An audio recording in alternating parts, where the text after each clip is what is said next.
So thank you everyone for coming to join our session today. So on behalf of the Center for Chinese Studies at University of Hawaii, I would like to welcome everyone to our Fall 2024 CCS webinar series. And today's session features a cross-cultural transnational book talk and discussions on topic Education for Social Justice, the meaning of justice and current research in China. My name is Zhang. I'm currently serving as the CCS Associate Director. During today's session, our CCF staff, Academic Support Specialist Adriana Choi, will monitor the chat room and assist with any logistic queries you may have.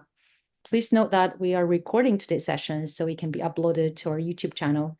You will find links for our YouTube channel website in the chat room. So today's session is also co-sponsored by College of Education, Department of Educational Foundations at UH Manoa.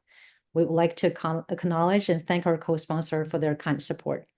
Before the session starts, I'll quickly go over some procedural reminders. Just feel free to use the chat room for posting any technical or other queries, but please use the Q&A tool for submitting your comments and questions to speakers, which will be answered during the Q&A portion of our session.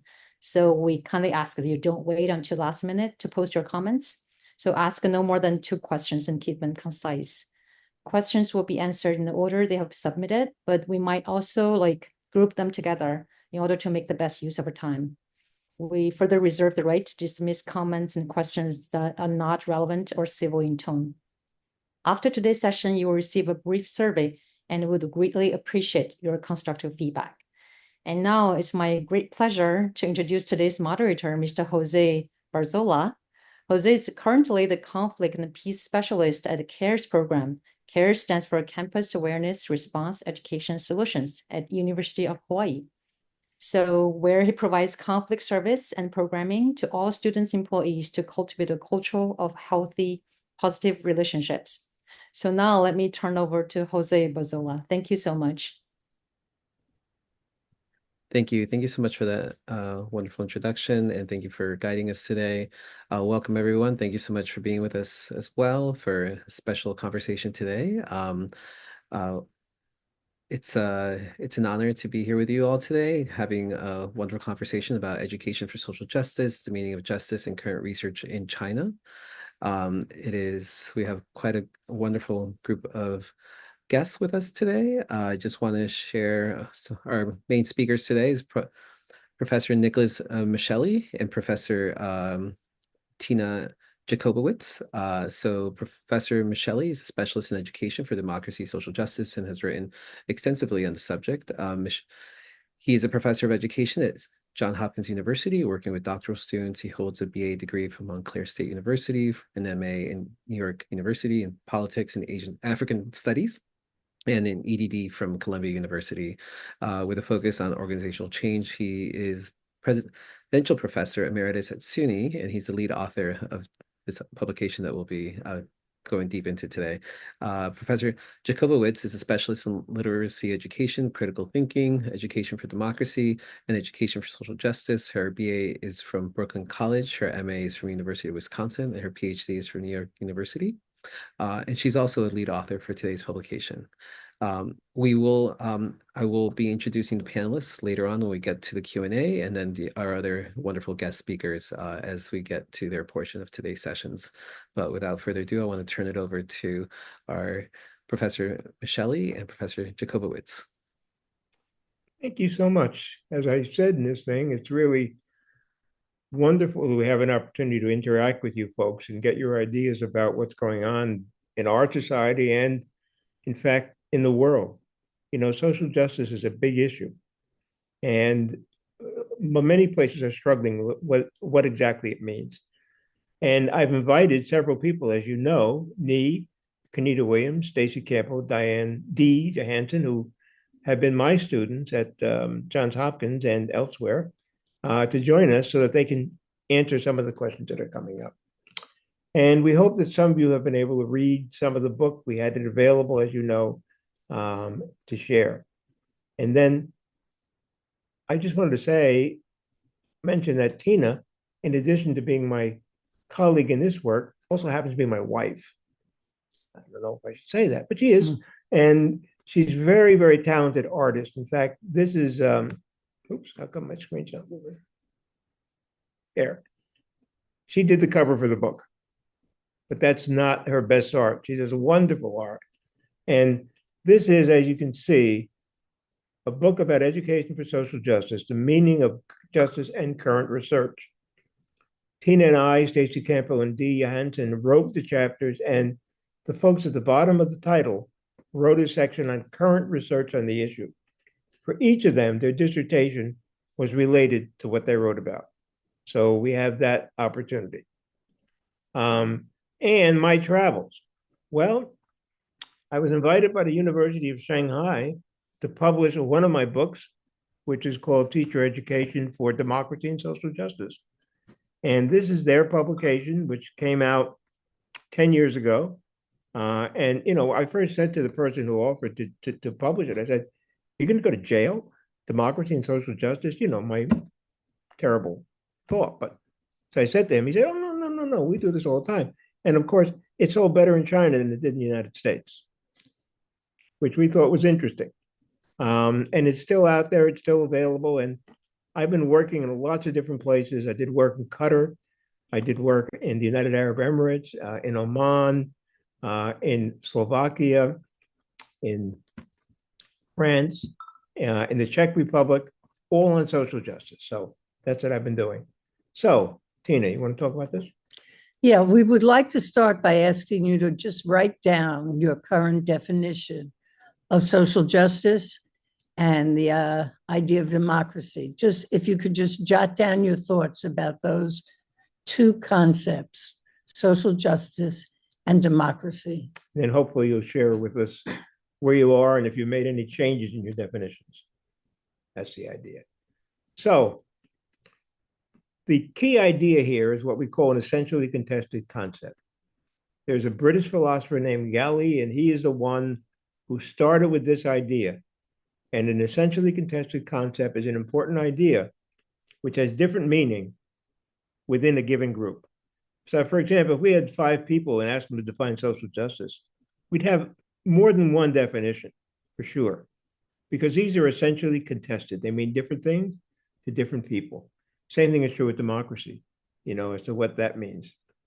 And the issue is that if you're going to work with contested concepts like social justice, you can't just let people go in without an effort to try to agree on a shared vision. What does it mean? Doesn't mean they have to absolutely agree on the meaning on everything, but you need a shared vision if you're going to be productive in moving forward.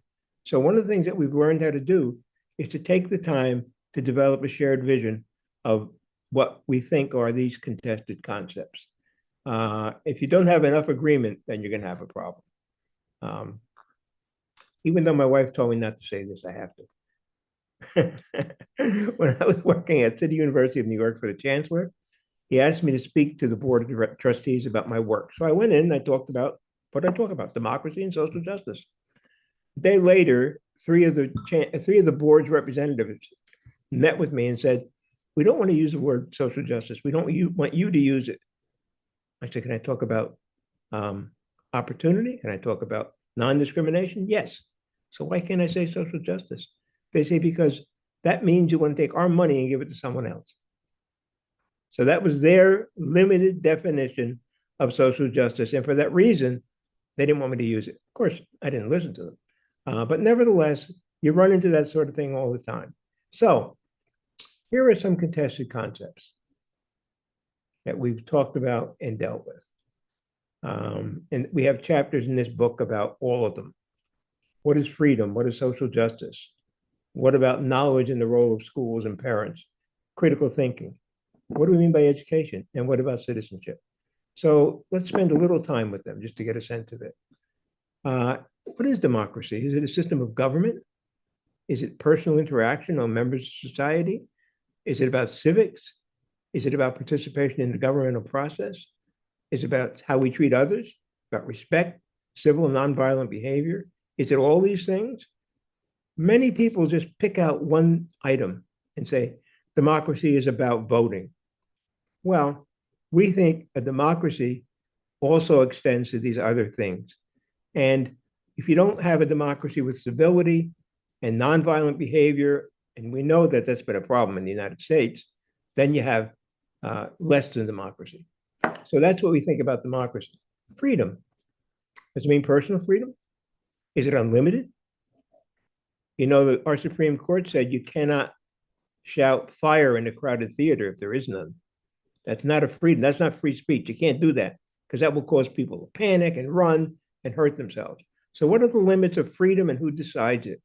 And we know that in the United States, in the Declaration of Independence, it says all men are created equal. They didn't mean women and didn't even mean all men. They meant men who had property. That was the original definition. So there's that limit about equality. Does it extend to speech, to the press, and to religion? Well, I think most of us would say yes, but there are places that want to limit it, and there are limits to speech, of course, and limits to the press, and it's an ongoing problem in the United States. Then we have social justice, and I started with that. Is it about distributing wealth? Is it about equity between the rich and the poor? Is it about the majority and the minority? And where do issues of discrimination and repression come in? And are there other ways to conceive of it? Now, one example of discrimination and expression in this society is the Chinese Immigration Exclusion Act, which some of you may know actually goes all the way back to 1882. And it wasn't until the 1940s that it was eliminated. Why did they want an Immigration Exclusion Act? Well, they were worried about immigrants coming in and taking jobs. That's what we hear now. It's the same issue. You come in, take now, and Tina just wrote an editorial, a letter to the editor. You want to say a word about that? Yes, I wrote a letter about people being concerned that immigrants are taking jobs away from Americans. They're causing violence in different communities. And it's all not true. It's just not true. And that they don't pay taxes. That's another thing people say. We found this out when we were knocking on doors to get people to vote. And so I wrote a letter to the editor about this. And I showed that immigrants pay a lot of taxes. They pay billions in taxes, but they can't get Social Security because they don't have Social Security numbers. And in communities where there are a lot of immigrants, crime is less than in communities that don't have a lot of immigrants. And there are facts that support this. And it is the case that here, where we are, which is the east end of Long Island, we depend on immigrants. There are farmers here, and most of the farming is done by immigrants.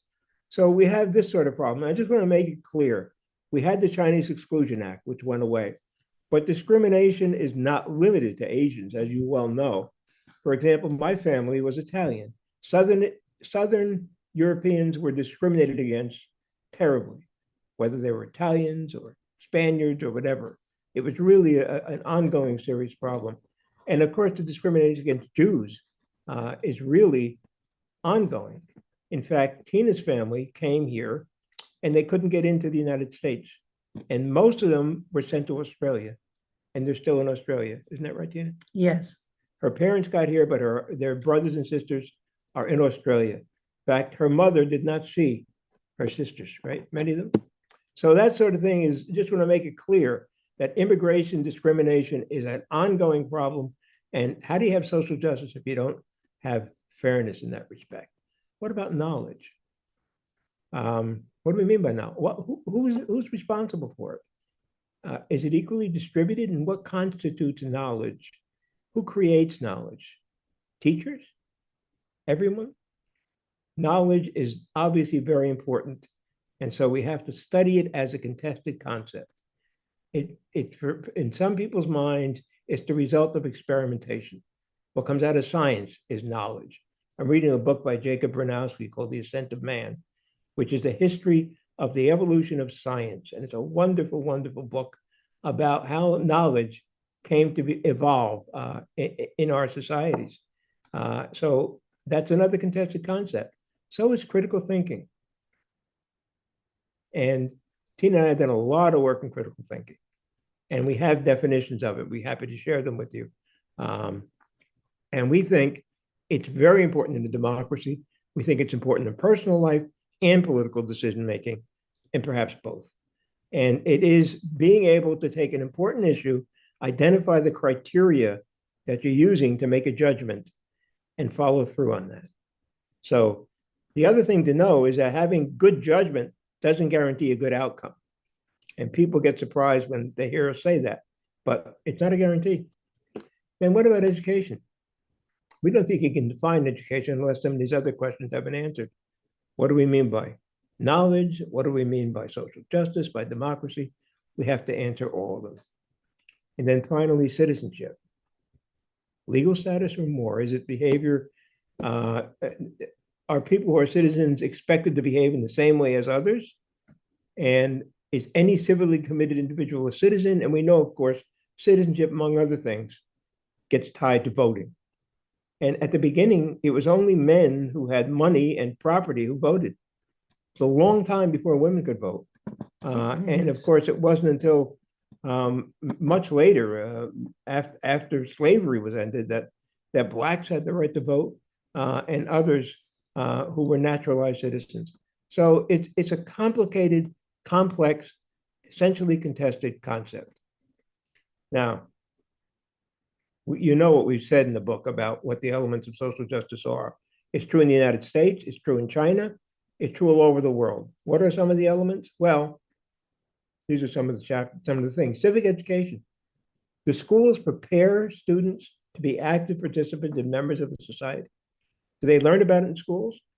Most of our states don't require civic education. So how do you learn how to be a participant? It's not automatic. It's got to be learned. What about discrimination and repression? And this is something I hope Kanita can talk to a little bit later too. Slavery, segregation, racism, xenophobia, Islamophobia, anti-Semitism. You know, this society, if you follow this election, you hear so much talk about limiting immigration. And, you know, I don't know if you heard about this, but our debate among the two vice president candidates, one of them said that Haitian immigrants are eating the pets of other people. Well, it's not true. But the point is we have a lot of discrimination, a lot of repression. So we got to think about how that happens. And if you're going to say you're a democracy, you have to face it and deal with it. And then what about college going factors in economic success? What does it take to go to college, assuming that that's a goal? What is the effect of race and other factors like wealth? You know, in our society, students leave colleges with huge loans that they have to pay off. And efforts to solve that have not been successful, although they're trying. What about responsive teaching? This is important. Do you want to say something about this? No, go ahead and keep. That responsive teaching involves taking into account the culture and the background of the student. How do we know who they are, and how do we respond to what their background is and what their knowledge is? Then we have this idea of community schools, which Dee Hansen can talk to a little bit later. She's a psychologist in the Surrey schools in northwestern part of the United States. And you know, we have a big election coming up. Canada. Canada, sorry. It's above the northwestern part. We have a big election coming up. And I said there a couple of weeks ago, there's one candidate who, if he gets elected president again, we may want to move to Canada. And she said, you're welcome. So we may move, but who knows? It's a tough time for us, I'll tell you that. So these are what's in the chapters that are in the book. And I'm so interested to hear how they apply to other countries. When I was in China, as I said, I spent a lot of time both in Hong Kong and in Shanghai. And I spoke at both the universities in both places. And I had wonderful interactions. And I had very smart students who said, so in the United States, democracy means that if you're rich, you get what you want. If you're not rich, you don't. And, you know, he was pretty close to right. And it's just an interesting issue for what it means. Well, there's a lot of a mix-up between democracy and capitalism. People don't always know the difference. So this is a complicated area. They are essentially contested concepts. And I think I don't want to go on beyond that, except to say, we love your questions. We love to hear what's going on. And these are our emails. If anybody has any questions later and want to write to us, we'd love to hear from you. So back to you, Jose, or who's talking now? Nee, is it you? Thank you so much for just giving us basically some cliff notes as to this wonderful production of this book that you've kind of put together. And there's just such a wide range of topics to cover. And I know today's session will not take a deep dive into everything there, but it's a lot of areas to ponder, most definitely. So thank you so much for guiding us along. I know we have some time still, so I just wanted to ask some follow-up questions to some of the topics that you did bring up. So you talked about discrimination a bit. So how does that fit in society that claims to be, democratic and promotes social justice? Such as, how can the treatment of the immigrants, including the Chinese Exclusion Act, exist in such a society? Well, it's because there are people who feel that immigrants take their jobs. That's the issue. And they're afraid that too many immigrants are going to cause problems. And we know that's been going on here, especially now. And I think that President Biden and Vice President Harris have tried to deal with it, but it's amazing, especially the Chinese Exclusion Act. That's the first time in this society that we ever excluded an entire group of people by act. And it hasn't happened since, except not by name. It just happens by practice and by policy. So I think it is antithetical to being a democracy if you have that kind of discrimination and that kind of exclusion. We usually say that we don't have a democracy here. We have an emerging democracy, hopefully. But the way things are going right now, if you've been following it, I mean, you're in one of the states, you know what's going on. We're very worried about becoming an autocracy. No, thank you. Thank you for sharing that concern. I know, especially with us being in the realm of education, we are so well in the know of how, I think a lot of what's resulted over time is because, the content of education across our nation and how different sectors of our government have different strategies for what it is that we intake and what we teach our future generations. I wonder if you just have any guidance from your wisdom and your knowledge base as to like, is it something that the content of education should be set up by the government as a whole, like from DC onward, or right now we have it on a state basis. State basis, that's right. Yeah. I don't think it's ever going to change, and I think that it's going to be on a state basis. In fact, you know that in the Constitution, in Article 10 of our Constitution, it says that anything that is not reserved to the federal government goes to the states. And unless they pass an amendment about education, the federal government cannot rule with respect to education. In fact, it is a state power that goes on. And I wonder, someone who has looked at this, Kanita, do you want to say anything about this? Are you there? Tomorrow, there will be lots of sun. Kanita, In particular, yes, about discrimination and racism, which you wrote about. Yeah, thank you, Dr. Nick, for asking. I would just echo a lot of what you're saying. I mean, at the core, it does not fit in democracy. But what I would say and challenge us to do is to think more broadly about how and why it doesn't fit. I think oftentimes when we think about discrimination and racism, we think about interpersonal racism. We think about the attitudes, the beliefs, the actions that we have toward individuals. And that actually, it's a problem, but it's not our biggest problem. The biggest problem is the systemic and institutional racism. It is how we categorically and systemically advantage some while keeping others situated further from opportunity. And what we need to realize is that we don't necessarily need bad actors for policies and practices to be discriminatory or racist. And I think I would challenge us to be more thoughtful about that. Yeah. Your organization works on that, does it not, Kanita? What's it called? It does. The Southern Education Foundation. Our role, we were actually created in the wake of the Civil War to create a system of public education for the newly emancipated population. So now for over 150 years, a century and a half, we've been in this space of access and opportunity for traditionally underserved communities. And that has expanded, of course, because our definition of underserved communities has expanded, unfortunately. And the thought is that we are working so that we have true social justice. And that is essentially when, we get students get what they need when they need it to be propelled to the opportunity-rich lives that they deserve. And race is no longer a reliable predictor of student success. And so we are very much in this space of race and race equity and social justice, and unapologetic about the fact that we actually need to center discrimination, race, and racism in these discussions, or else we're never going to actually solve them. Yeah, it really is a problem. And by the way, Kanita has written about critical race theory, for example, which is a big issue. People are saying you shouldn't have that in schools. You shouldn't be teaching about critical race theory. So maybe later on somebody wants to ask her about that. Yeah, Well, and I'll that later.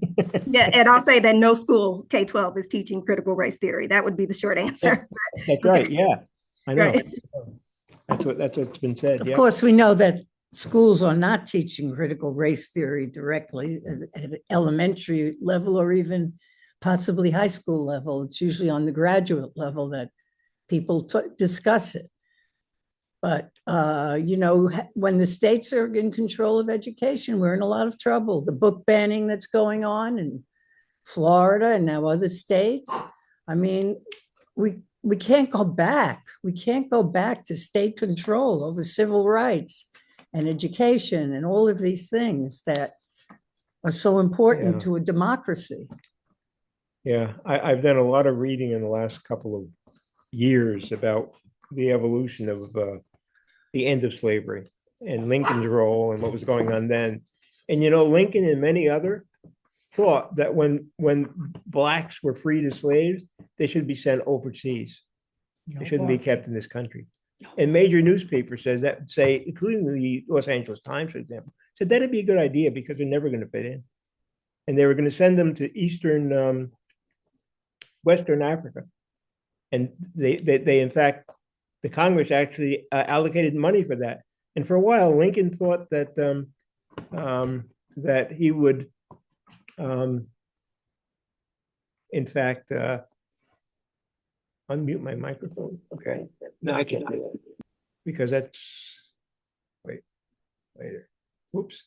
Anyway, I just lost my whatever I had. So anyway, it's a big problem. I'm sorry, I lost my PowerPoint here somehow. You don't need it. I don't need it. I don't. You're right. I don't need it. No, and thank you so much though for bringing to the forefront and how important it is to be having these conversations. And Kanita, for folks in the audience, Kanita Williams serves as the Chief Operating Officer at the Southern Education Foundation. And thank you for the good work you're doing. And it's collective. I think one of the things that I always try to get across to folks, it's not as though it's just a few people doing the work. We need a collaborative. We need to empower folks to get involved in the process. I mean, that's really the whole democracy process and getting out there and voting and creating change. And yeah, I mean, nothing's going to change unless we actively engage in it. Yeah. Yeah. And I mean, we should certainly try to be models if we believe that this is important in the world. It's important that we go after it and we do it openly and directly. And Kanita's just been wonderful in this. In fact, when she was at Johns Hopkins, I had the pleasure of nominating her for the major award that they give each year to students. Thank you. I did. And she got the award.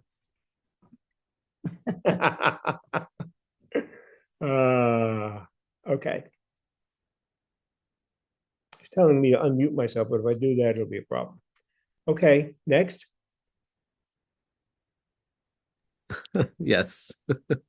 Well, as far as I know we talked a little bit about well, you kind of took a brief knowledge of community schools and how are they. So I'm wondering, what are community schools and how are they different from other schools and how they come to be? I know one of our panelists today, specifically, and maybe you want to speak about it, or I know Stacy Campo is joining us also, who's worked within community schools since 2003 in the New York area. So I'll leave it open to see who wants to jump in on that question. D should address Dee, that. do you want to talk about it?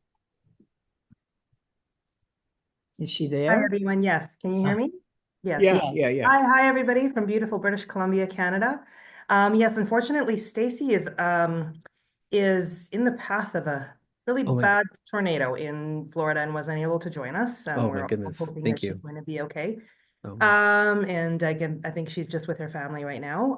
But I can absolutely address just a little bit about what community schools are. Of course, looking at it through a Canadian lens versus an American one. We do community schools a little bit differently here.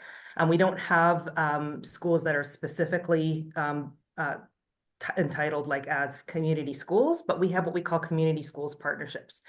And so the goal really of community schools partnerships is really to support and build a school as a community hub. And I think that's very similar to the work that's done in the States. Stacy does oversee community schools there. So people that are, again, interested in kind of building a community school or running a community school, it's run very similarly. It's just a little bit of a different logistics when we look at it from a Canadian lens versus an American lens.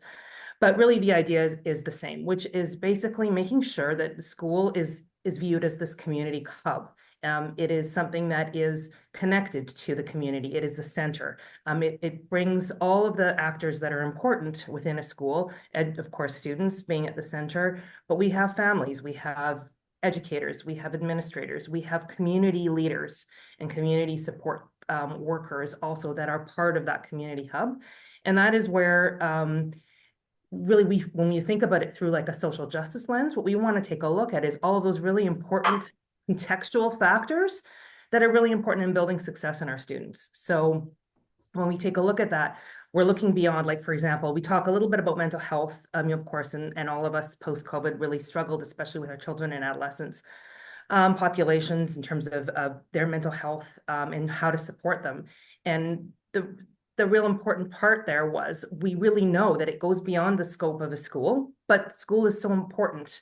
And it's such a critical piece of a child and an adolescent life that we want to kind of leverage that to make it where we are really supporting them even beyond the scope of typically what we would do in a school, right? And then what that means is that you are enlisting community supports, but you are also making sure that you are looking at those contextual factors, those social determinants that Kanita talked about and kind of highlighted is so important.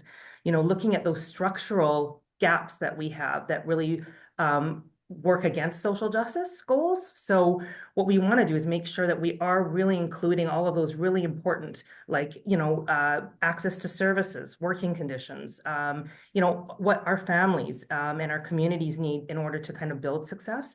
So it is really kind of changing the framework a little bit, and community schools really works at looking at what we call kind of building communities of care. So you're looking at a lot of interagency collaboration, a lot of cross-community collaboration, and really keeping in mind that culturally sustainable and responsive practice that's really important. So you are looking at, for example, here in British Columbia, just as an example, bringing in our Indigenous elders and our Indigenous community, again, which has typically really been struggling. And we have, of course, significantly lower graduation rates for Indigenous population. Well, we need to make sure that we are including our Indigenous community and our elders and their ways of knowing and understanding that we know is going to build success for all of those students, right? And not only those students, but I think it enriches the community as a whole. So I think really what we focus on within the community schools framework is really making sure we are building in those good factors. And as Nick mentioned, having those constant conversations and questions where you are reviewing and thinking, because things are changing and it's a complex issue. So you are wanting to have those conversations and check-ins frequently so that that because that ongoing kind of collaborative relationship, it takes a lot of work And it takes a lot of introspection. So it's really those opportunities, or building in those opportunities to have those connections with many different communities in order to kind of build success in our kids. Yeah, thank you. That's good. It really is a struggle in New York, by the way, because many community schools originally thought they wouldn't have to follow the rules of testing and meet the tests that the state sets. And of course, that's clear. They do have to meet them. And New York, by the way, is the most segregated state in the nation. There are more schools with more than 50% African American or non-white students than any other school, any other state. So it became an issue as to whether these community schools were going to, in fact, allow less standards. And of course, that was never the intent. But the state stepped in and tried to push it a bit. So it's an interesting issue because the state doesn't want to give up any power. And the thought of a community school makes them think they might have to do that. They don't. Thank you. Thank you so much. And for folks, Diana Jansen, thank you so much for your insights. She's a school psychologist with a background in special education who's been working at the Surrey School District in British Columbia, Canada for over 20 years. I just love the picture you painted of, you know, what community schools are doing. It reminds me a little bit of like Montessori education. I think that's part of why we have these conversations, to learn beyond our borders, learn beyond our initial perspective of what we've been doing, and hopefully we can work to do better for our overall communities as a whole, our world community as a whole. I do want to, we did get a question from the audience. Initially, I just wanted to share, wondering if could elaborate a little further on the earlier point of American democracy being confused with capitalism. I think this is a question for you, Nick. Democracy competing with capitalism, is that what you said? Yeah, someone talked about, if you could elaborate on your point of American democracy being confused with capitalism. Yep.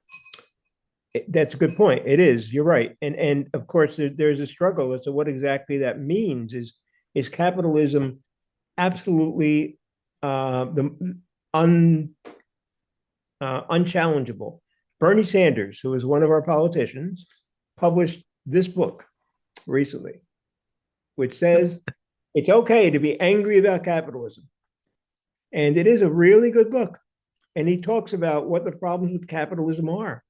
And we are, in fact, we are a capitalist society. That's true. Whatever that means, but it sometimes means that rich people do better. And both of the one of the candidates running for president promises that rich people are going to pay their fair share of taxes, which would take away some of the issues of capitalism that those people who are rich think is important, that they shouldn't have to pay those high taxes. And billionaires pay very little taxes, including one of the billionaires who's running for president. But he's not really a billionaire. Don't tell anybody, you know.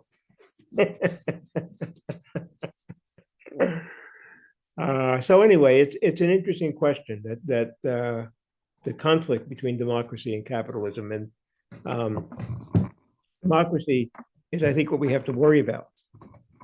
Capitalism sort of takes care of itself, except where it interferes with democracy by allowing people with wealth to have special conditions. Privileges. Yeah. I think that's about what I would say.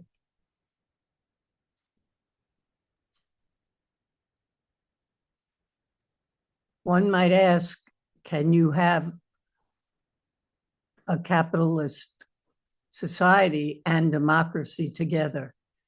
And the way it is now, I don't think you can, because not everybody has access to the wealth that exists in the hands of the few. And once that happens, there's no more democracy. So I don't think that they can coexist. Like I'm sorry. Oh, go ahead. No, I was just going to say that, you know, one of the candidates, Kamala Harris, is arguing for reducing the cost of drugs. And she's done that already. The current president has done that. And people say, how are you going to pay for that? She said, we're going to tax billionaires. They're not paying their taxes adequately. And that's how we're going to do it.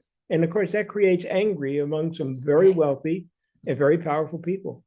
So if we say to them, we want you to step in for the help of social justice, they think like the people at CUNY did, that it means we want to take their money and give it to somebody else. That doesn't have to be the case to have democracy or social justice either. So it's a problem. I don't know how it's going to resolve itself. We have an election very soon. Make sure you vote. Oh, sorry.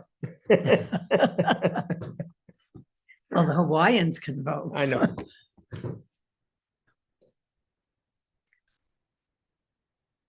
Well, thank you. Thank you so much for the insights into the wonderful work that you're doing, and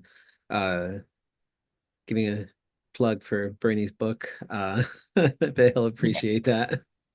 No, I got 2 of them in the mail. I don't know. He must really They like came you. to us out of nowhere. We never ordered them or bought them. They just appeared. And it's really good, by the way. It's really good. So, Any tips for like how to engage in social justice conversations in the classrooms? I think it's important to sit down and try to reach a shared vision of what we're talking about, because I guarantee you there would be big differences to what it means. And you have to say, well, for the sake of our conversation, let's agree as to what we mean by social justice. And maybe after we talk, it'll change. But we have to start with some agreement. So there has to be a shared vision. I think that's the most important thing, because of all the contested concepts, social justice may be the one that raises the most conflict. So that's my thought. You have to that shared vision is very important. We've written about it, and others have too. No, Doesn't thank mean you. you have an absolute definition, but you agree as to what the key elements are for the sake of a conversation. And I think part of it is providing space to have that conversation Oh, is of what you're course, getting yeah. at. Because I know most classroom settings are sometimes not like that. It's more of a, here's the syllabus, here's the content that I need to get through because of standards or whatever it may be, Totally. and that's it. And so it's so yeah, providing the space for that curiosity, and creating that brave space, as we say, for folks to feel comfortable enough to speak up Well, and collaborate on a shared vision together. that's where civic education comes in. That's why it should be a part of every school. Civic education would include a shared vision of social justice. Yeah. We have another question that's come through. Just wondering, here in the US, if social justice is possible with such heavy military presence locally and globally. Military presence? I don't know. I never thought of it that way. I don't feel the military very present around me.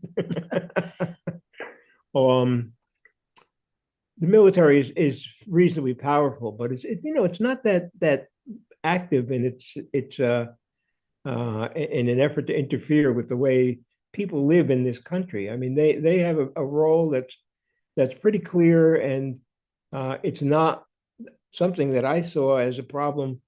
I mean, there are problems, but it's not the problem that has to do with dealing with social justice. What do you think? I'm not sure what you're asking us. Can democracy exist with a military presence? Is that the question? Well, they're asking, as an American, wondering if social justice is possible with such a heavy military presence locally and globally. And I think, especially being here in Hawaii, we do have a large military presence here. And then I think they might be alluding to also what's happening in the world right now. Yeah. We'll have to think about it. I mean, I think that's something to consider and worry about. But I haven't seen the military presence as an issue to minimize social justice. So I don't know what more to say about it. That's interesting question. No, thank you. Thank you. So from what I'm hearing is that social justice is still definitely possible, even with military presence. If anything, I think, just from my own experience, I think we see it more clearly sometimes because when there is military presence, because that's when sometimes you see the activism that comes along with social justice. Yeah. That's true. I mean, you have to think about what the military presence is. Is it there to protect people when they're peacefully protesting? Or is it there to arrest them when they're peacefully protesting? So it's a military presence could mean many different things. It's not necessarily something bad. I mean, we call in the National Guard when we have emergencies here. And that's a positive thing. But if the military presence is used to suppress protests or different points of views, then it is a problem. And it shouldn't happen in a democratic society, but it does. Yeah, I mean, there were people who thought the military should be called in when Trump did his thing in that, what was it, January 6th. 6th, trying to control the vote to change the outcome of the election. And nobody would do it. Nobody was willing to put the military in. And of course, they might have helped because people died in the Capitol building as a part of that event. So that would have been perhaps a use, but it didn't happen.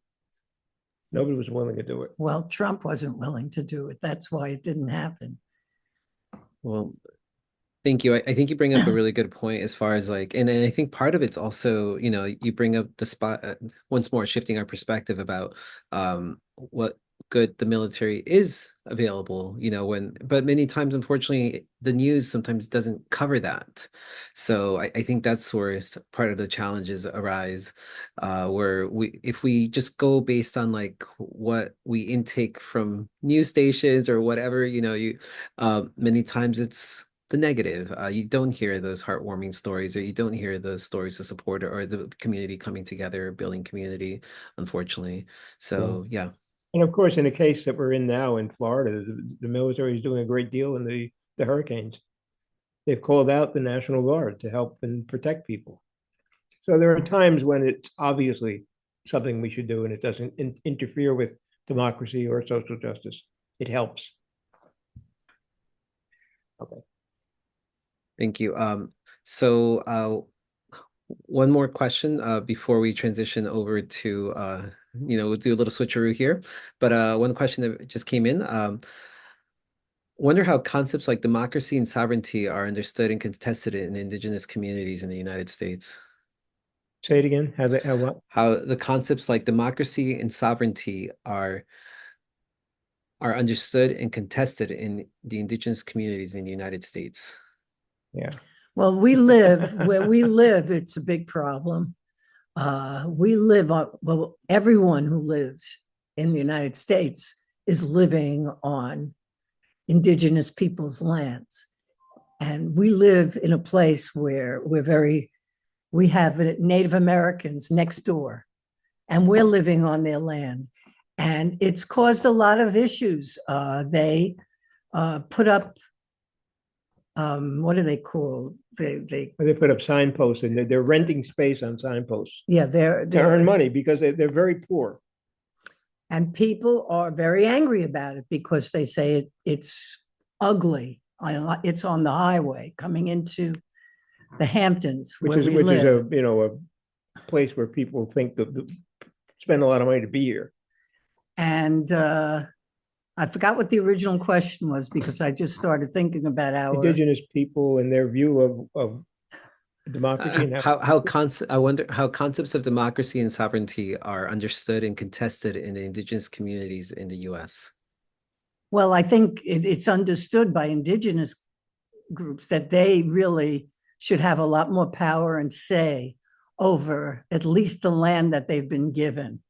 And out here, where we live in Long Island, there's just a lot of conflict. The government, the state government, I think it is now suing the Shinnecock tribe because of these signs that they put up.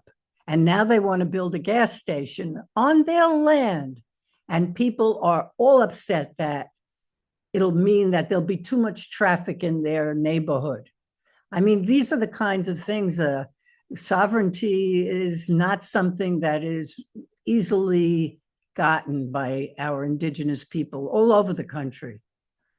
And the other thing you should know is that one of the things that the tribe has made a lot of money on is that they sell a lot of marijuana. They have marijuana shops that are public and legal all along the highway, right at the point where the tribes live. And that creates an image for people of saying, what is this, selling drugs? Well, these are legal. But it's their land. They have a little piece of land left that most of it was taken away by the wealthy. And they do have some land left, which they're doing wonderful things on.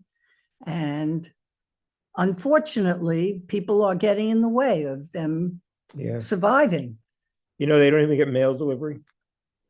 If they want to get their mail, they have to go to the post office to get it. It's like that across the country, I think. Yeah. Because, they claim and they are a separate nation. That's how they argue the right to do what they do. They don't pay taxes on cigarettes. So they sell cigarettes, not something I would support, but they sell them at a very low price. There are no taxes on the cigarettes they sell. As a separate nation, they're not obliged to pay. So it's a complicated thing, not only here, but I think all over the country. Well, thank you. Thank you so much for your insights. I know we're going to get more questions. We will save those questions to a little bit later when we have the Q&A, but I do want to make some space right now for some of our other speakers. I want to introduce or reintroduce, the audience has already met Dr. Ni Zhang, who's the Associate Director of the Center for Chinese Studies at UH. Before joining UH, she had been a devoted leader in China's Children's Museum field for over 10 years and is the founding director of the Children's Museum Research Center, affiliated with Beijing Normal University. She promoted children's museum education in China through research, publication, professional training, consulting, and international conferences. Collaborating with the local government and foundation, she successfully launched 2 children's museums in China. She holds a master's in education degree from Teachers College, Columbia University, and a doctor of education degree at Johns Hopkins University School of Education. And she's also co-author of this publication. So thank you so much for joining us today. Thank you, Jose. I love how Nick and Tina opened the conversation. I know they keep telling me they don't want to lecture anything, so just raised a bunch of questions. So that's, I think, opened our today's discussion. And thank you, Jose, for bringing all those questions to make it more like a conversation. We don't want to lecture anything. So I think from my perspective, I'm going to talk about from my own research and experiences and sharing my perspective of social justice from the informal learning and parenting in China. I think that might be different from what you guys have already discussed, but it's more related to China and Chinese population. I think that will help you to see social justice issue in another country or another context. So I'm really happy that I can be part of this discussion and feel honored to be the co-author of this book. So in the book, Nick and Tina had shared 2 dimensions of social justice regarding to informal learning. One is accessibility. Another one is power. I think accessibility is easy to understand, but for power, the idea is like who is deciding what children should learn and how they should learn it is more complicated. So as I tried to build children's museums in China to solve the accessibility issue, actually, I myself was constrained by my own limited perception about learning, like what is learning, like what children should learn, how they should learn it. So as I discussed in the book, as educators, we have to remind ourselves like the social cultural context we're working in and be aware of the meaning of social justice in different social contexts. So the least thing we want to do is like we actually create this social injustice, like in the name of social justice. That's really very complicated. So I have been learning this through my whole career and also through my research. This is really a mind-blowing process. So a little bit of background, I was born and raised in mainland China, and I had a master and a doctor of education from the US, and I work on education projects in China for decades. And my perspective is a little bit different from the presenters or the other speakers. So the important lessons I learned from my dissertation, I really want to share. So with everyone today, I won't share the whole dissertation, but I think the problems I found or the problem I be aware of myself probably be insightful or help you inspire in your own thinking. So this is a problem I found in children's museums. So I built like I found Chinese parents, they may not support their children's learning during play. They like to supervise, like to discipline, ignore, or instruct the children during their play. Might be the problem across different countries, but more prevalent in China. So before I started my research, I assumed Chinese parents don't know the learning value of play. So they don't know how to play with their children. That's my assumption.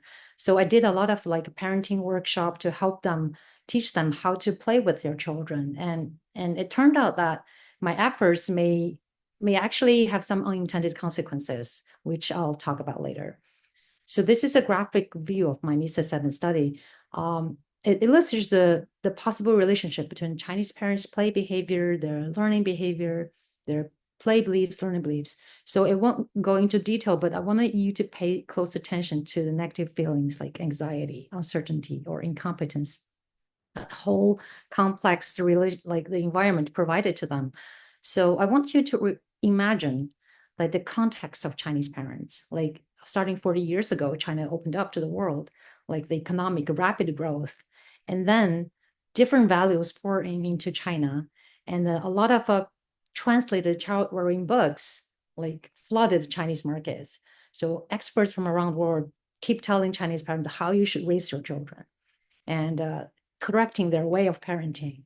So many young parents in China, they tried so hard to raise their children differently from their own upbringing because they're reading all the books and they're hearing all the experts' advice. So, but in that environment, grandparents, they won't accept new values so easily, right? There's a cross-cultural, cross-generational conflict. And also schools in China, they're still academic driven and they're teaching children in the traditional Chinese way. And this is in conflict with Chinese parenting. Like the young parents, they want to raise their children differently, but schools won't provide what they want. Then there are tension there.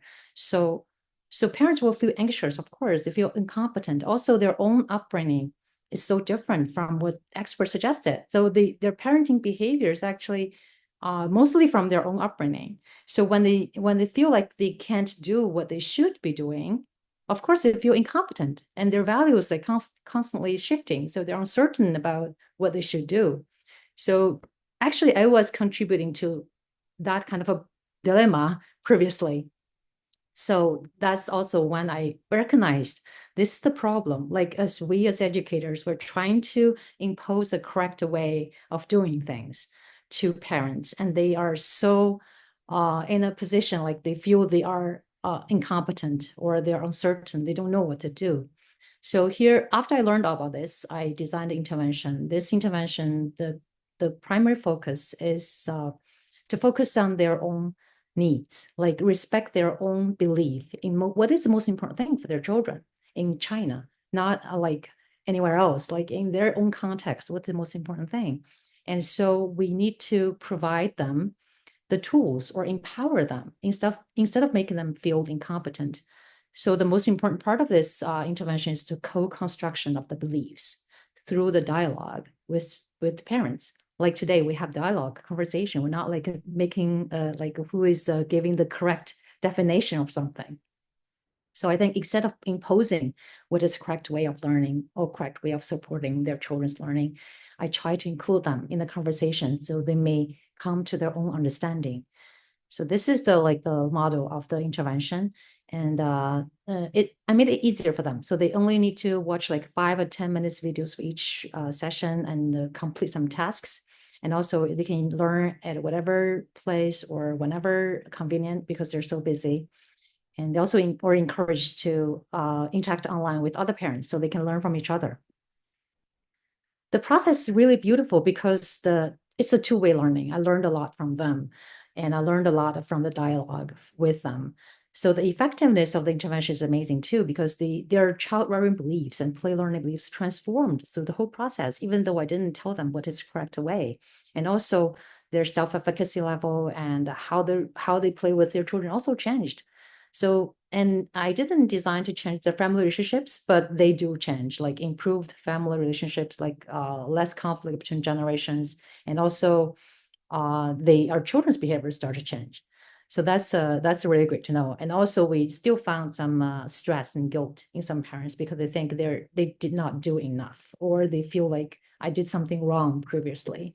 But that's something we want to minimize in the future. Like, do not let them feel guilty about what they have done to their children. It's a learning process. So in general, the intervention did not try to tell them what to do and try to correct them, but we're trying to help them to see what they had been doing and what might be some possible solutions, or what they might be able to do in the future. So it worked out so well. Coming back to our topic today, I think I can imagine like how many different parenting programs in China may have created those negative feelings among Chinese parents. And because like we're trying to help them, but we make them feel anxious or uncertain or incompetent. So bring this idea back to the larger context of what we have been discussing. So I think no matter how we want, like who we want to educate or where we're trying to educate people, I think it's critical for educators, like for us, to know like the power we have, and we really need to use that power very cautiously. So that's my learning from the whole process. I hope this could encourage more discussion like today. Hopeful to hear any questions, comments, or discussions later on. Thank you so much. Thank you. That was very wonderful just to get that insight into the work you've been doing. And it reminds me a little bit of one of the things that I tend to do in my own conversations around trying to get folks to just change their perspective about, are we trying to focus on who's right or what's actually right for the whole community as a whole. And so yeah, the difference between an argument and a discussion, basically. So when we focus on the what's right, we're having an actual conversation as opposed to an argument. So thank you so much for that. I do want to now shift a little to our other. Oh, yes, please. I just want to say one thing. Yes. If I may. Oh, sorry. I just want to say one thing. Do you realize how lucky I am to have had Kanita and Ni and Dee as three of my students? How did that happen? They are so wonderful, and they've done such wonderful work. And I don't think you even mentioned adequately your work in setting up the children's museums across China and across the world. She's done that. That's her accomplishment. So to all three of them, thank you for being here. And thank you. Thank you for being such a wonderful advisor. Yeah, we were the fortunate ones. I think we lucked out. So thank you. Absolutely. Thank you. Thank you. I love this experience of gratitude and appreciation. I think it's clearly a sign of modeling, really good modeling. So thank you both for the work you've displayed over time, and just being available and open to have those conversations. I think that's really at the core of the work that we do. And hopefully with the mentoring you provided, they are now continuing on to model and mentor future generations of scholars as well. So thank you. Our next speaker with us today is Professor Su. Dr. Dee Su is a professor known as Didi in the Department of Educational Foundations, College of Education here at the University of Hawaii at Manoa. She received her doctorate degree from Harvard Graduate School of Education in 1992. She has 31 years of teaching experience in higher education, as well as served as a teacher in K-12 as well. Her research focuses on educational philosophy and its application global and international education and teacher education. Her recent publications focus on bridging Eastern and Western philosophy from educational practices, including the Dunhuang Grottos and global education. And she has a plethora of accolades and experience. And I'm I want to make space for her to share with us today. I just will share. She was honored in the Who's Who's Among American Teachers in 1996, 1998, 2000, 2001, and 2008. It sounds like there might be another Who's Who award coming in the near future. So Professor Su, if you're there, or Didi. Yeah, thank you, Jose, for a wonderful introduction. No pressure. Yeah. And I'm a learner here, and I'm delighted. And thank you, Ni, for the wonderful invitation. And so I can be in this space and have the opportunity to learn from all of you. And Nick and Tina, if I may use everyone's first name, it's Ohana, it's a family here. Yeah, and to me, in the scholarly family. And this probably is the CCS, speaker series with the strongest panelists. Yeah, not only in number, but in terms of diversity and quality. And the conversation we focused on with this book that all of you, write together and really focus on the most important issues, social justice and democracy. As Jose mentioned earlier, yeah, in one of his introductions and conversations, in education in general, whether it's from K to 12 or in higher education, most of the times nowadays the formal educational system, the huge ones, gigantic ones, and focus on the subject matter. Yeah, we focused on how to teach the subject. Maybe, focus on so they would find a job and make money and hopefully have a better life. Yeah, supposedly so. And very rarely we talk about what is the true purpose and real issues underlining education and what we teach. So this conversation that Nick and Tina, yeah, led us discussing about the social justice from the definition and democracy and all the important terms such as critical thinking and freedom and also citizenship is so timely, extremely timely, not only here in the United States, but also globally in this concept. And I believe that's really important first to examine. And also most of the times people have these misconceptions about social justice is always for minority. So a lot of people shy away from it. Even minorities shy away from it because as if we're fighting for ourselves to step in on the others to climb the ladder and to get a better opportunities at the other people's expense. The key concept of social justice and democracy is important through today's discussion, through their book, is to show the complexity is not just about a minority or majority, because that would change, right? In different countries, I mean, even in the United States right now, the minority and majority change drastically. And pretty soon, the minority would be the majority. And in Hawaii, where we are at the University of Mānoa, nobody is majority. It's all minority, right?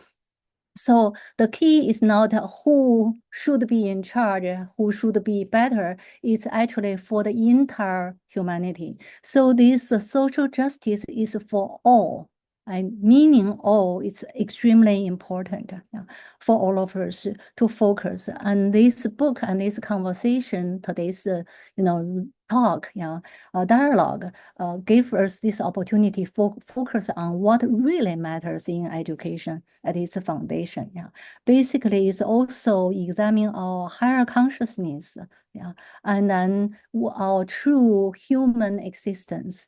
And that's I thank you for all of you, and also to Kunita, and then Dee, you are also Deanna, and also for Stacy to be here, with us in spirit.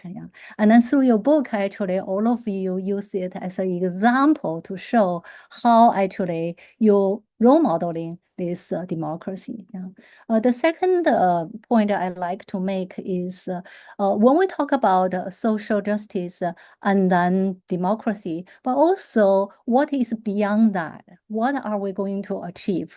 Probably not only human focused, and then truly focused on all beings, Mother Earth, planet, and then our universe, and even beyond. The space is opening up to all of us, and it's challenging all of us with all the weather. The hurricanes in Florida is an example. Yes, Stacy is experiencing, and hope all of them would be safe.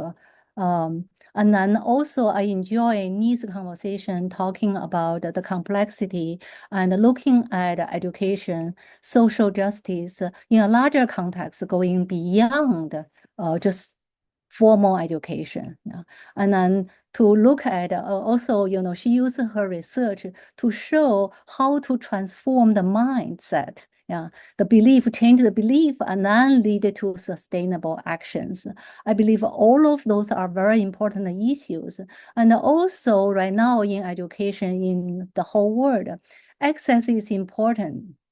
But equal access, so to speak, is not really equal. And equal access does not guarantee equity and quality. I believe diversity and true honoring respect for all humanities and all beings will lead us to us. Yeah, so I'm now going to comment more because I'm excited, for this topic. I'd like to leave more room for further questions and continue democratic conversation and creation. Yeah, thank you. Back to you, Jose.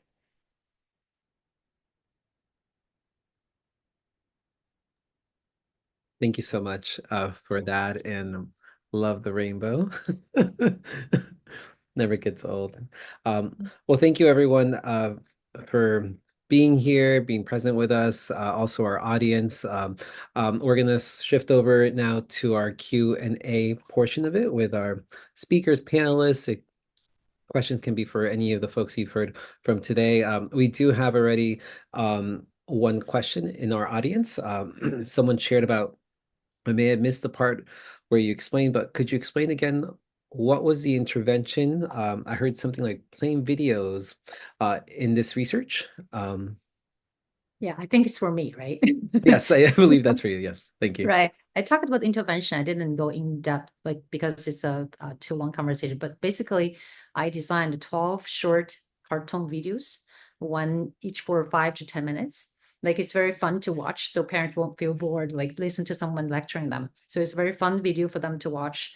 So after watching the video, and they need to complete some learning tasks. Like, for example, they need to observe their children for 5 minutes and writing down their notes, or they can play with their children for 30 minutes and writing down their reflection.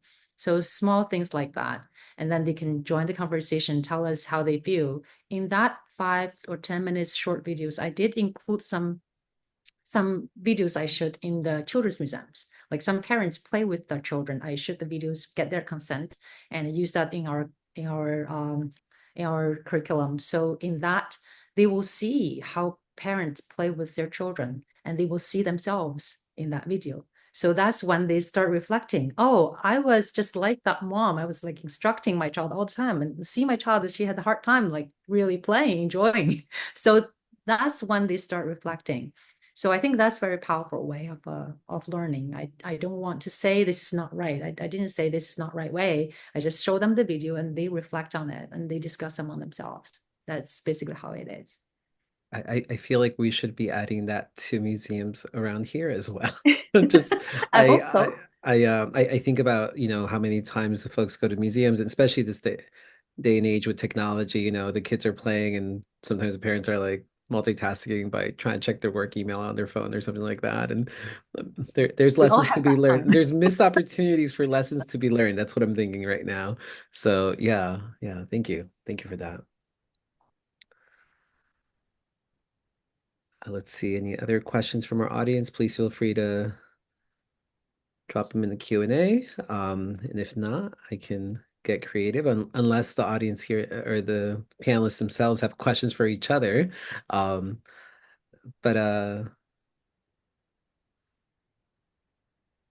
okay. Well, I actually do have a question please. for our fellow panelists. The community schools. So in the States, my organization does work around community schools as well. But there needs to be, the financing is a huge impediment to them being successful and sustained. And a lot of times it takes a lot of philanthropic support from the local communities. How is that done? Is that an issue in Canada? Yeah, so I like, as I mentioned, the way that we support or we kind of build our community school partnerships is a lot through philanthropic work. So we do rely on community partnerships to fund. and the funding streams are not always, consistent. So we do struggle a little bit with that as well. We also have in our school district, which is the largest kind of in Western Canada, we do have like major endowments as well. So for people to support the work. But I think what we've found is, of course, as the funding streams dry up, of course, certain initiatives and projects and things that we get going start to fall apart. So we really try to, I think within our schools we're trying to move towards like more embedded models of support that way. And like, as you mentioned around that structure and systems work, I feel like that really has to happen a lot more for it to be more sustainable, because what's happening is, again, you rely so much on the outside agencies kind of supporting us. And then what happens is all that work kind of dries up as soon as they pull out or they can't work with us anymore, right? Because there's no funding. So I think as we kind of move towards like this more embedded model, I think it becomes even more and more important that we look at the systems work and really try to figure out a way that it can be sustainable, because we do struggle with that for sure here. I also have a question for Dee. From your expertise, you also mentioned the importance of mental health. Yeah. And after COVID right now, and where you are, how do you see that issue addressed in connection with the social justice or injustice? Yeah, it's a really great question. Something that certainly we're really struggling with, as I'm sure all populations around the world post-COVID. What we're really struggling with, of course, is getting students back in, and even families to connect back to school. It's been a challenge just because, again, when you've been away and things have actually gone pretty okay, it's really hard to kind of build that trust in the school system again. We're having a lot of families and students say, well, really, we were kind of happy being at home. And so we don't really, it's just been we feel now that we really need to spend that time kind of building that engagement and trust again with our families. Certainly, I think with the mental health lens, it becomes even more important to do that community work, because what we know is just having schools be responsible for supporting students' mental health needs is just not enough. We really do need to focus on bringing in our community partnerships. And what we find is, like, of course, everybody's pretty siloed, right? Everybody's kind of doing their own thing, and we're not coordinating care properly. And so that's, again, one of the things that, we discuss in the book, is that importance of that, what we call wraparound or integrated support, where we are bringing in communities, but we have to do it in a way that, again, is sustainable and also accessible for our families. Because if there's just too many barriers, it gets to the point where families are they get overwhelmed, and then they don't access the supports that are even there. They don't even know how to, right? So it's really trying to build in also success for our families and our communities, so that, yeah, they're there, but we need to coordinate better. Because what we're finding is that even like putting up websites or connections, videos or supports, that's sometimes really hard for families to connect with, and they just find the whole idea overwhelming, and they really do need that kind of coordinated kind of care system to be able to kind of access and support. So I think one of the things that we've been focusing on anyways in our district is trying to build those integrated supports a bit better, and really looking at it from a systems perspective, so that we can build those success for our families.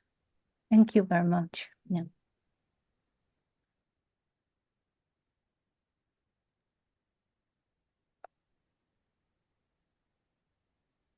Thank you. Well, we still have a couple more minutes. I just want to make sure if anyone has any last minute questions. I know we talked initially about having a shared vision of social justice. I wonder if folks, maybe we do a little quick round robin about just a few words what is social justice to you specifically?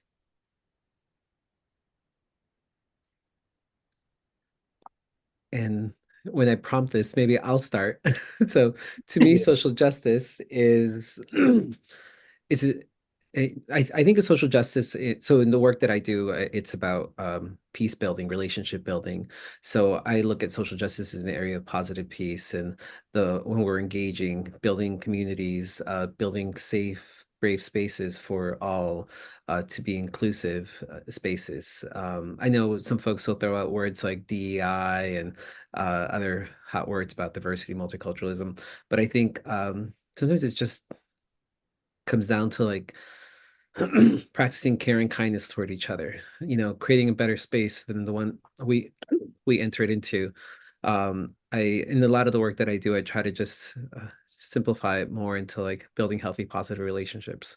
So that's really, to me, what social justice entails.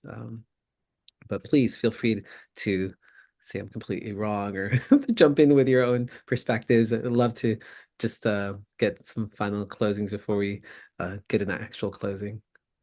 Well, you can't be wrong because Dr. Nick and Dr. Tina told us that it's a tested concept. So of course we're going to have different definitions. Yes. But hopefully we're coming to some kind of common understanding. I spoke a little bit about it earlier. I think generally when we talk about social justice, we tend to think of it in terms of like distribution of wealth, opportunity, and privilege, and the thought that everyone deserves kind of equal economic, political, social rights and opportunities in the country. But when we are talking about it more specifically related to education, we define it and really kind of a noun or a result and a verb or action, and kind of it's an outcome with the noun, and that it really, again, is the state where student success and well-being is no longer predictable by any social, economic, cultural factor.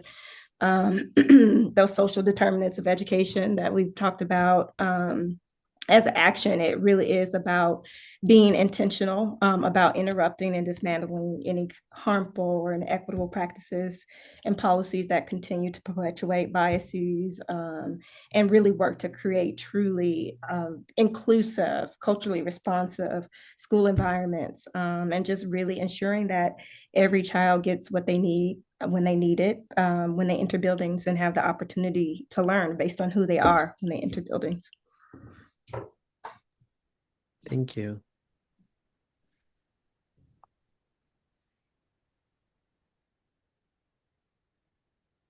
Well, I do have a definition, but wait, I don't know. Sorry. Now you're muted on both. No, how's that? Can you hear Yeah, me? This yeah. one's well better. I'll tell you, we struggle with it, and the definition that I use largely comes from people who've written about democracy. And I think it has to do with saying you lead your life every day in every way about non-discrimination and non-repression. You think about how you deal with people and make certain that you're not discriminating and you're doing nothing to repress them. In fact, education should be empowering them, not repressing them. And so I think those two ideas, discrimination and repression, are absent if you have social justice. So that's what I sort of wound up saying is my vision of it.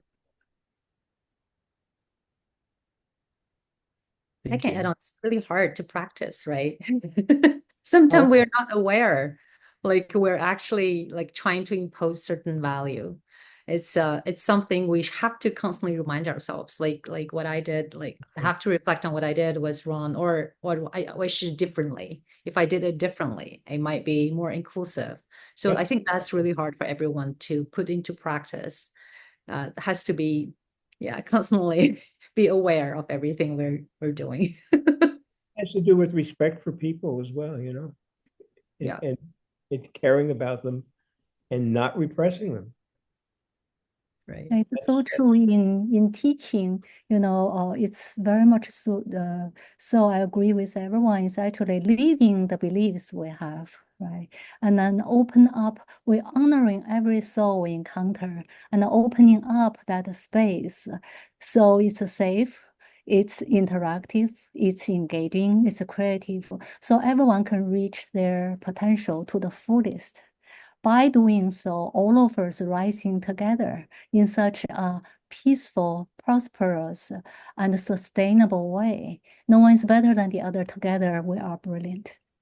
And the earth is rich enough to support everyone, and we don't need to exploit the others and make others poor so someone can be billionaires and then create all the bombs and bomb the others, poor people, into oblivion. Yeah, so that is a mindset we need to change. And from all of your work and also your niece example also is the transformation of the mind, truly, not top down, saying you have to do it. Is we live it and then everyone choose to do it in such a beautiful way because we can all enjoy it. Yeah, thank you.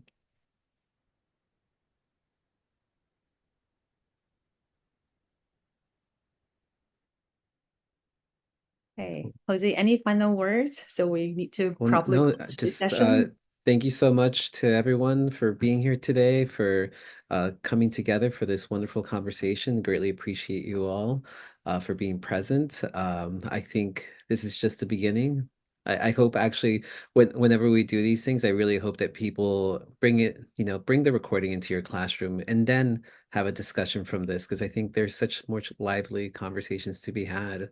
And that's really at the core of building beloved communities, having those open dialogues, creating that space for the I look forward inclusivity. to seeing what we said. Thank you so much, Jose. This session is so hard to moderate, I know. But you did It's a been a great pleasure. job. It's been a pleasure. So We I have been think we're looking running out of forward to this, time. Yeah. really Yeah, looking so forward. Thank you, Nee, for thinking of us. We've been looking forward to it, and we have one more, actually, a week from tomorrow. We're speaking at the Democratic Club of Suffolk County, which is all the candidates running for office. You might guess that I'm on the board of the Democratic Party out here. But the two guys who are speaking, I have some doubts about them, but they're going to read the book. The whole group is coming to this breakfast, and we're going to have a good conversation, I think. I hope. that's great. That's great. So I think we're running out of time. So before we close today's session, I would like to announce our next CCS webinar that will take place on October 23rd. It's featured a roundtable on Taiwan's domestic and cross-strait landscape after President Lai's National Day address. So it'll be moderated by Margaret Lewis, Associate Dean for Faculty Development and Institutional Operations and Professor of Law. And also we have other two panelists, including Lev Nachman, Political Science Professor at National Cheng Chi University in Taipei, Wei Ting Yin, Assistant Research Fellow at the Institute for Political Science at Academia Sinica. So you will probably find the register link in our chat box. To conclude our session today, I want to thank everyone to join us. Let's give us a round of applause for everyone's excellent work today. Yeah, and for very informative presentation discussion. It's profound dialogue. I really enjoyed it. I hope everyone else enjoyed as well. So please stay tuned.